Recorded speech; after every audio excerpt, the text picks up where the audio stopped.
Salut à tous, on se retrouve aujourd'hui pour parler du Paris Saint-Germain ce samedi 8 février. On commence bien évidemment avec le match hier soir. Le Paris Saint-Germain recevait l'équipe de l'AS Monaco et le PSG a fait le taf. Magnifique victoire 4-1 des Parisiens. Un but de Vitinha, un but de Kvaratskhelia et un doublé d'Ousmane Dembélé. A noter qu'il y avait un partout à la mi-temps. Le PSG a passé la seconde, on va dire en deuxième période. Et du coup, un magnifique résultat avant le déplacement à Brest en Ligue des Champions. Mardi, bien sûr, à 18h45. Donc, les statistiques de la partie. Donc, de nouveau, un PSG efficace. Et ça, on sait qu'en début de saison, ce n'était pas du tout le cas. 16 tirs, 7 tirs cadrés, 4 buts. Par exemple, en début de saison, il y avait certains matchs où le PSG atteignait des fois la barre des 10 tirs cadrés et 0 but marqué. Que là, tu tires 7 fois dans le cadre et tu en marques 4. Et bien sûr, ça fait totalement la différence. Et au classement, ben voilà, le PSG s'envole bien sûr pour remporter de nouveau la Ligue 1. Le Paris Saint-Germain a actuellement 13 points d'avance sur son dauphin qui est l'Olympique de Marseille. Bon, Marseille a un match en retard demain, même s'ils gagnent, ils reviendront à 10 points du PSG. Mais surtout, le PSG met 16 points derrière l'équipe de Monaco. Une équipe aussi qui, début de saison, avait l'ambition de remporter la Ligue 1. Donc pour eux, c'est quasiment fini. Donc voilà, c'est parfait bien sûr ce classement-là. Le PSG va pouvoir vraiment se focus à 100% sur les autres compétitions. Bon, la Ligue 1, bien sûr, toujours un objectif. Mais voilà, tu peux griller quelques jokers, bien sûr, que tu resterais quand même à la première position. Et avec 53 points, en 21 journées de Ligue 1, le PSG réalise son meilleur total à ce stade de la compétition depuis la saison 2018-2019 sous Thomas Tuchel. Il y a eu 59 points, pour ça qu'il y a eu encore plus de points pris, il y avait 6 points de plus, avec 21 matchs joués. Mais voilà, ça reste quand même sur les 6 dernières saisons, la meilleure saison en termes de points pris par l'équipe parisienne. À noter pour l'instant toujours 0 défaite. Et moi j'espère, je le répète même souvent, que le PSG fasse une saison invaincue. Pour l'instant, là, il y a de nouveau un match qui a été joué sans perdre en plus contre un gros morceau qui était Monaco. Et 20 matchs sans défaite pour le PSG depuis le début du championnat. Une série dans le top 3 dans l'histoire du club derrière celle de la saison 2015-2016. 27 matchs, les 27 premiers matchs. Pas de défaite, le PSG est perdu à la 27e ou 28e journée. En 4-5, 4-6, il y a eu 26 matchs. 26 matchs, puis une défaite. Et à égalité avec 2018-2019, 20 matchs. On est même là à 21 journées. Donc voilà, en gros, ils ont déjà fait mieux que la saison 2018-2019, malgré qu'il y ait eu plus de points. Voilà. Donc là, cette saison, peut-être le PSG a fait plus de nuls. Et du coup, il a perdu des points sur les matchs nuls. Mais voilà, par rapport à ça, le PSG continue bien sûr à enchaîner bien sûr des matchs sans perdre. Et cette équipe de Monaco, c'est vrai que là sur quasiment les 2 derniers mois, il y a eu quand même 3 fois des confrontations Monaco-PSG. Ça avait été je crois le 18 décembre, j'ai la date. Ça avait été à Monaco, souvenez-vous, il y a eu 4-2 pour le Paris Saint-Germain. Trophée des champions, ça avait été tout début 3 ou 4 janvier, une victoire 1-0 puis la 4-1. Il y a quand même combien 9 buts marqués sur les 3 derniers matchs contre l'équipe de Monaco, qui est une équipe niveau Ligue des Champions. Ils joueront eux également un barrage de LDC dans quelques jours. Et tiens, le coach de Monaco a dit Hutter, il a dit le PSG mérite de gagner. Bien sûr, il n'y a rien à redire sur le match d'hier. C'est peut-être la meilleure équipe d'Europe en ce moment. Voilà. Et un autre joueur, Zakaria, qui a été buteur hier, un côté monégasque, il a dit j'ai l'impression que le PSG n'a jamais été aussi fort, parce qu'il a souvent affronté le PSG. Et là, vraiment, il voit un PSG très fort. Espérons que ça continue. Il l'avait dit, Luis Enrique, que le PSG, de toute façon, plus ça avance dans la saison, plus est fort. On espère que ça continue là lors des prochains matchs et surtout dans des compétitions, enfin une compétition spéciale. La Champions League où là vraiment on attend le Paris Saint-Germain comme chaque année. Luis Enrique en conférence de presse, c'est parti. Donc tout d'abord, non, ce n'est pas le match le plus abouti de la saison. Je n'ai pas aimé les 10 dernières minutes. Cela a été un match difficile comme tout le temps face à Monaco. Mais on méritait bien sûr de l'emporter. Je pense qu'on a vu une très bonne première période, mais la seconde était encore meilleure. On a fait du très bon boulot. Ce sont des choses positives. Il y a eu le premier but de Kvaratskhelia, qu'on parlera tout à l'heure. J'espère que ça sera le premier, bien sûr, d'une longue série, certainement pour le Géorgien. Ce que j'aime le plus, c'est la mentalité et le caractère de tous les joueurs. Non seulement quand on a le ballon, mais aussi c'est important d'avoir la mentalité défensive et de lutter tout au long, bien sûr, du match. Et, il parle de Kvara, donc Kvara peut jouer partout ce vendredi. Donc hier soir, il a marqué comme un parfait numéro 9 sur une belle frappe. Il fait semblant de tirer, crochet, puis pied gauche. Il a marqué son but. Bon bref, il va nous aider bien sûr à l'avenir. Et toujours avec Kvara, donc c'est un joueur que tous les fans de foot connaissent. On est encore dans cette phase d'observation pour voir où il se sent le mieux. On le laisse libre dans l'attaque, il joue un peu où il veut. Comme Barcola, Dembélé, sa position naturelle est à droite pour Ousmane Dembélé, même si pour l'instant il joue plutôt numéro 9. Qu'avez-vous changé à la pause? Il a fallu s'adapter avec des joueurs qui ne jouaient pas à leur position habituelle, nous libérer, être plus mobile sans ballon. Il a fallu renforcer certaines choses et ça s'est vu qu'il y avait une meilleure symbiose, en gros, symbiose si ça se dit comme ça, en deuxième période bien sûr, parce qu'il a fait quelques changements. Puis ça a été mieux, vu qu'il y a eu 3 buts côté Astra en seconde période. Pour quelle raison Hakimi n'a-t-il pas joué? Il n'a pas pu s'entraîner normalement, donc c'était jeudi, la veille du match, parce qu'il n'était pas dans les meilleures conditions. C'est un joueur vital. Dans notre système en Ligue 1, on a de la marge, je ne vais pas courir le moindre risque. Il a totalement raison. Il y a un match de Ligue des Champions, là, mardi contre Brest. Voilà, c'est mieux de ne pas l'avoir hier et de l'avoir bien sûr contre Brest, donc aucun risque pris. C'est pour ça qu'il n'a pas joué. Achraf, hein. Votre prolongation de contrat est officielle. Votre réaction, parce que tout à l'heure on parlera aussi hein, quand même, du gros moment de la soirée. 4 prolongations de contrat officielles, l'entraîneur et 3 joueurs. Hein. Et concernant Enrique qui a prolongé officiellement jusqu'en 2027 et c'est mérité vu ce qu'il fait, elle ne peut être que positive. On est arrivé ici il y a 1 an et demi et depuis le premier jour on a senti toute la confiance du club et tous les moyens qui sont mis à notre disposition. De toute façon on en parlait hein, depuis son arrivée, on a dit qu'il faut un entraîneur au PSG sur le long terme, il faut arrêter de changer d'entraîneur.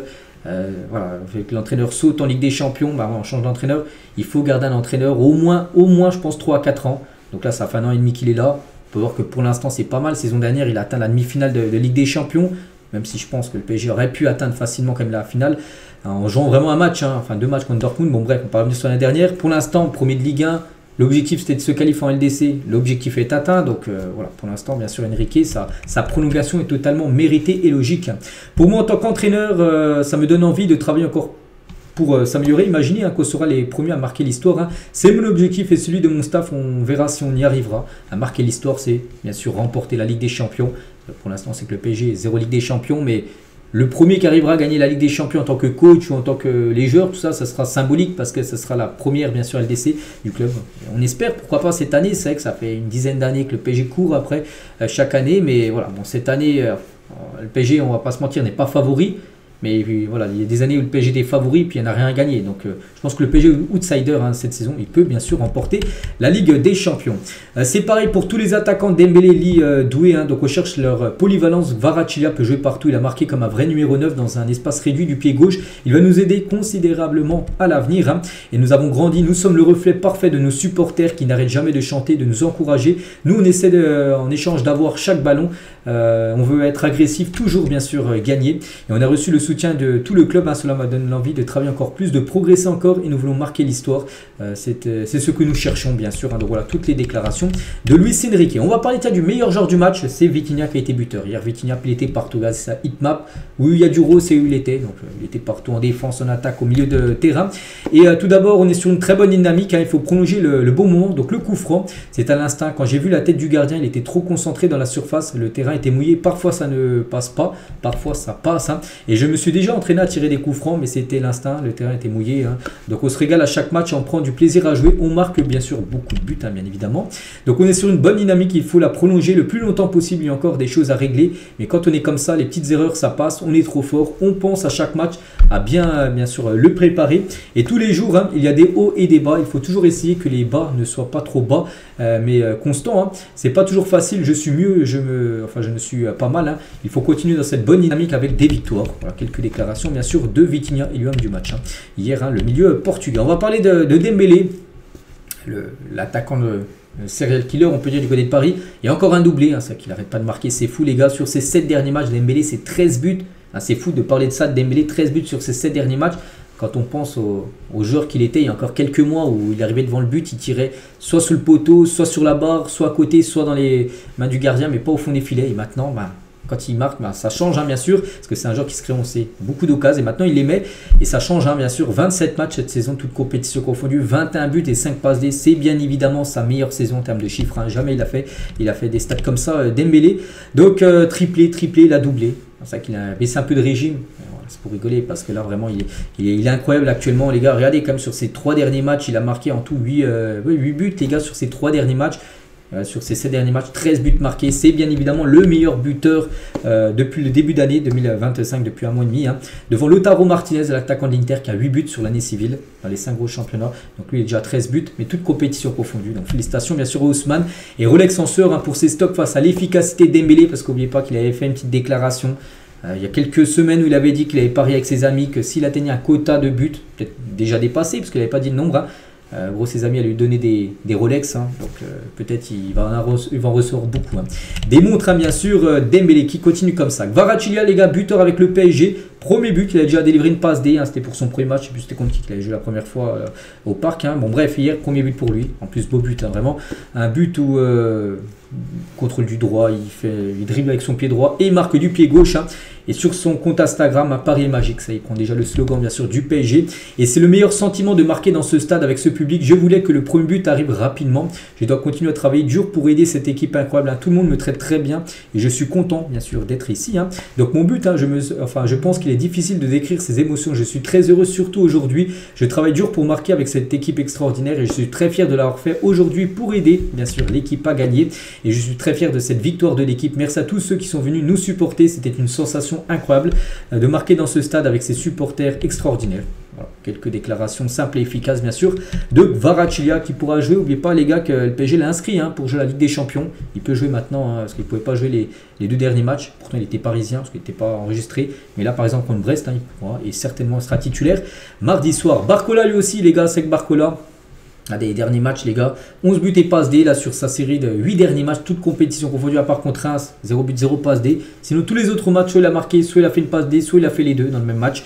Donc c'est fou et surtout avant le match contre Espali où il a commencé cette série, il était sur 12 matchs d'affilée depuis 8 novembre, 0 but, 0 passe D. Donc 12 matchs d'affilée, rien. Puis là les 8 matchs qu'on suivi, quasiment à chaque fois décisif à part une rencontre. Donc voilà. C'est vrai que peut-être ça se joue dans la tête hein, quand quelqu'un. Parce qu'il a dit qu'il y a aussi des problèmes aussi dans sa famille, c'est peut-être pour ça. Dans la période là où il y avait une disette, ça se passait pas bien aussi dans son football. Et peut-être ça va mieux dans sa famille, peut-être dans sa vie. Et ça se ressent, enfin, en gros, dans sa façon de jouer.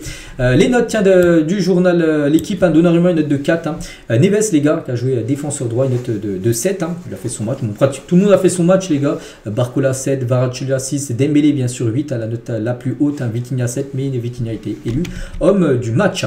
Et donc là, on a parlé beaucoup du match, mais il faut oublier aussi ça, les gars, hein, comme la bonne nouvelle que 4 personnes, enfin 3 joueurs et l'entraîneur ont prolongé. Enrique, Hakimi, Vitinha et Nuno Mendes. Les gars, on se souvient de Nuno Mendes début décembre, hein, il y a des rumeurs, il allait partir, Manchester le voulait, tout ça. C'est en stand-by, en point mort total sa prolongation et du coup il prolonge. Bon après, il a augmenté son salaire, c'est l'un des joueurs maintenant le mieux payé hein, du côté de Paris. Donc voilà, félicitations parce que là c'est que des cadres. Hein. Les 3 joueurs, c'est que des cadres, c'est des titulaires indiscutables. Et Enrique, avec vu le taf qu'il fait, c'est logique aussi sa prolongation. Donc voilà, tout le monde est content bien sûr de la prolongation de ces 4-là. Concernant le programme des prochains matchs, donc Monaco, bon ça y est, hein, c'est fait. Donc prochain match c'est Brest, c'est le 8, enfin le 8 c'est le 11, c'est dans 3 jours. Brest, et en parlant d'eux, les gars, ils ont gagné 2-0 hier, parce que aussi on jouait vendredi pour avoir du repos. Ils ont gagné 2-0 à Nantes. Voilà, c'est 2 équipes qui seront en forme, hein, bien sûr, pour s'affronter. Pour le match mardi prochain, ensuite le week-end prochain, les gars, il y aura Toulouse. Déplacement à Toulouse sera compliqué. Il ne faudra pas perdre, hein, parce que je veux que le PSG fasse une saison invaincue. Donc là, ce sera compliqué. Surtout que je pense qu'il y aura pas mal de rotation parce que quelques jours après il y aura le match retour au parc contre l'équipe de Brest. Donc voilà les gars ce qu'il y a à dire aujourd'hui. J'espère que ça vous a plu. On se retrouve demain dimanche pour le prochain numéro. À demain.